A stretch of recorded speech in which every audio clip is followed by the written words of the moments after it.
చిన్న నోట్ ఇచ్చారు చూడండి. మెరుగైన జీవిత శ్వాస. తరచూ చేసే సాంప్రదాయ శ్వాస వ్యాయామం, ప్రాణాయామం ఎక్కువగా గాలిని తీసుకునేలా ఊపిరితిత్తుల సామర్థ్యాన్ని పెంచుతుంది. అలా శరీర కణాలకు ఎక్కువ ఆక్సిజన్ సరఫరా చేయబడుతుంది. ఫలితంగా ఎక్కువ శక్తి విడుదలవుతుంది. అంటే ప్రాణాయామం చేయడం ద్వారా మనం ఎక్కువ గాలి పీల్చుకుంటాము. అలా ఎక్కువ గాలి పీల్చుకోవడం ద్వారా ఎక్కువ ఆక్సిజన్ లభించి మన శరీరానికి ఎక్కువ శక్తి విడుదలవుతుందన్నమాట. ఇతర జంతువులలో శ్వాసక్రియ మానవులలాగే ఇతర జంతువులు కూడా శ్వాసిస్తాయన్నమాట. అవేంటో తెలుసుకుందామండి. ఏనుగులు, సింహాలు, ఆవులు, మేకలు, కప్పలు, బల్లులు, పాములు, పక్షులు వంటి జంతువులు కూడా మానవుల మాదిరిగానే ఛాతీ కుహరంలో ఊపిరితిత్తులు ఉంటాయి. అన్ని జంతువులు శ్వాసిస్తాయి, కానీ అన్ని మానవుల్లాగే శ్వాసిస్తాయా? చూద్దాం రండి. ఇతర జీవులు ఎలా శ్వాసిస్తాయి? ఏనుగులు, సింహాలు, ఆవులు, మేకలు, కప్పలు, బల్లులు, పాములు, పక్షులు వంటి జంతువులకు మానవుల మాదిరిగానే ఛాతీ కుహరంలో ఊపిరితిత్తులు ఉంటాయి. ఈ జంతువులు సరే, మిగతా జంతువులు ఎలా శ్వాసిస్తాయి? చూద్దాం రండి. వాటిలో కూడా మానవుల వల్లే ఊపిరితిత్తులు ఉంటాయా? తెలుసుకుందాం రండి. మొదటగా బొద్దింక గురించి డిస్కస్ చేసుకుందాం. బొద్దింక దాని శరీరంలో ఇరువైపులా చిన్న చిన్న రంధ్రాలను కలిగి ఉంటుంది. ఇతర కీటకాలు కూడా ఇలాంటి రంధ్రాలను కలిగి ఉంటాయి.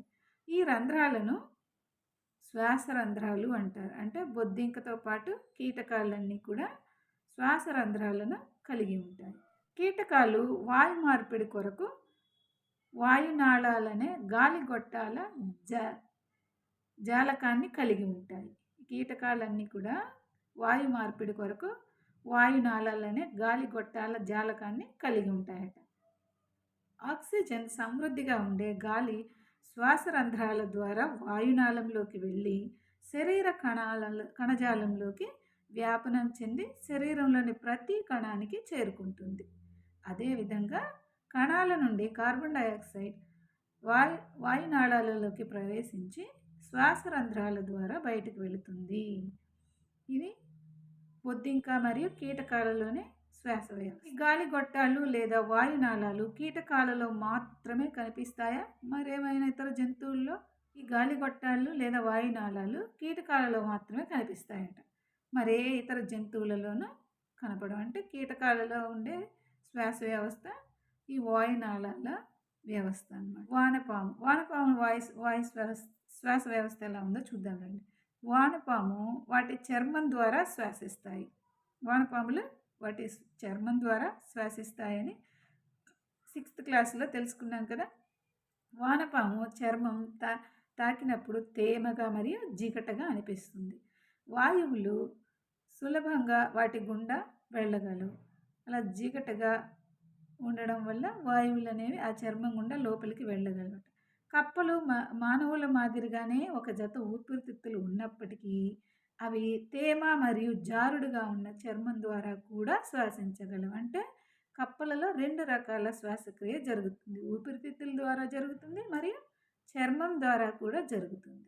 ఇది కూడా ఇంపార్టెంట్.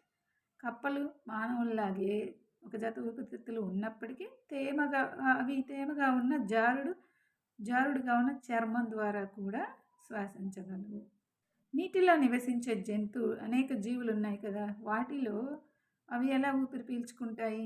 మనకైతే నీటిలో ఊపిరి ఆడదు కదా. మరి నీటిలో జీవించే జలచరాలు ఎలా శ్వాసిస్తాయి? చూద్దామండి. చేపలలోని మొప్పలు నీటిలో కరిగిన ఆక్సిజన్ను ఉపయోగించుకునేందుకు సహాయపడతాయని మనం 6వ తరగతిలో నేర్చుకున్నాం కదా. బయటకు చొచ్చుకు వచ్చిన చర్మమే మొప్పలు. మొప్పలు అంటే దాని చర్మం బయటకు చొచ్చుకుని ఉంటుంది. వాటిని మొప్పలు అని పిలుస్తారు. శ్వాస తీసుకోవడంలో మొప్పలు ఎలా సహాయపడతాయి అని మీకు ఆశ్చర్యం ఉందా? మొప్పలు వాయు మార్పిడి జరపడం కోసం ఎక్కువ సంఖ్యలో రక్తనాళాలతో అనుసంధానించబడి ఉంటాయి.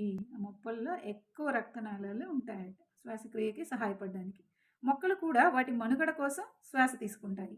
చేపలు, జంతువులు, మనుషులే కాకుండా మొక్కలు కూడా శ్వాసిస్తాయా? చూడండి, మొక్కలు ఎలా శ్వాసిస్తాయి. మొక్కలు కూడా వాటి మనుగడ కోసం శ్వాస తీసుకుంటాయి. అవి కూడా గాలిలోని ఆక్సిజన్ను తీసుకుంటాయి మరియు కార్బన్ డయాక్సైడ్ను రిలీజ్ చేస్తాయి. మొక్కలు కూడా శ్వాసిస్తాయా? చూద్దామండి. మొక్కలు కూడా వాటి మనుగడ కోసం శ్వాస తీసుకుంటాయి. అవి కూడా గాలిలోని ఆక్సిజన్‌ను తీసుకుంటాయి మరియు కార్బన్ డయాక్సైడ్‌ను విడుదల చేస్తాయి. ఇతర జీవుల వలె గ్లూకోజ్‌ను కార్బన్ డయాక్సైడ్ మరియు నీరుగా విచ్ఛిన్నం చేయడానికి వాటి కణాలలో ఆక్సిజన్‌ను ఉపయోగించుకుంటాయి. అన్ని జీవులు ఎలా అన్ని జంతువులు ఎలా అయితే ఆక్సిజన్ తీసుకుని గ్లూకోజ్‌ను కార్బన్ డయాక్సైడ్‌గా నీరుగా ఎలా విచ్ఛిన్నం చేస్తాయో అన్ని జీవ కణాల్లో ఎలా జరుగుతుందో మొక్కలలో కూడా అలాగే జరుగుతుంది. మొక్కలలో ప్రతి భాగం స్వతంత్రంగా గాలి నుండి ఆక్సిజన్‌ను తీసుకుంటుంది మరియు కార్బన్ డయాక్సైడ్‌ను రిలీజ్ చేస్తుంది.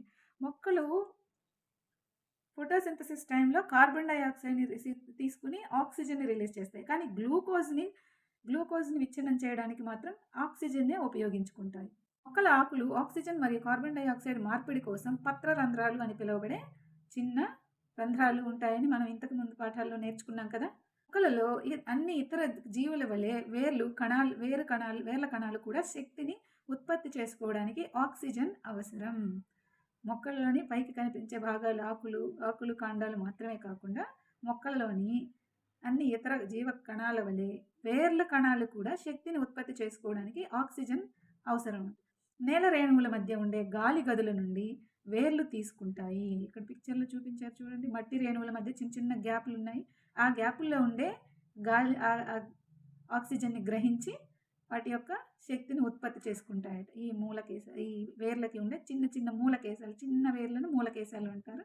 ఈ గాలి గదుల్లోని ఆక్సిజన్ గ్రహించి ఆక్సిజన్ ఉపయోగించుకొని శక్తిని ఉత్పత్తి చేసుకుంటాయి. వేర్లు నేల నుండి నీటిని గ్రహిస్తాయి, అంతేకాకుండా గాలిని కూడా గ్రహిస్తాయి. మరి కుండీలో పెరిగే మొక్కకు నీరు అధికంగా అందించినట్లయితే ఏం జరుగుతుంది ఊహించగలరా? కుండీలో ఉండే మొక్కకు నీరు అధికంగా అందించినట్లయితే ఈ గాలి గదుల్లో నీరు నిండిపోయి వాటికి ఆక్సిజన్ అందక చెట్లు శక్తిని తయారు చేసుకోలేవు. అవి కొన్ని రోజులకి చనిపోతాయి. ఈ అధ్యాయం అంతా మనం శ్వాసక్రియ అనేది ఎంత కీలకమైనదో, అన్ని జీవులకు మనుగడ కోసం అవసరమైన శక్తిని విడుదల చేయడం కోసం శ్వాసక్రియ జరుపుకుంటాయని తెలుసుకున్నాం కదా.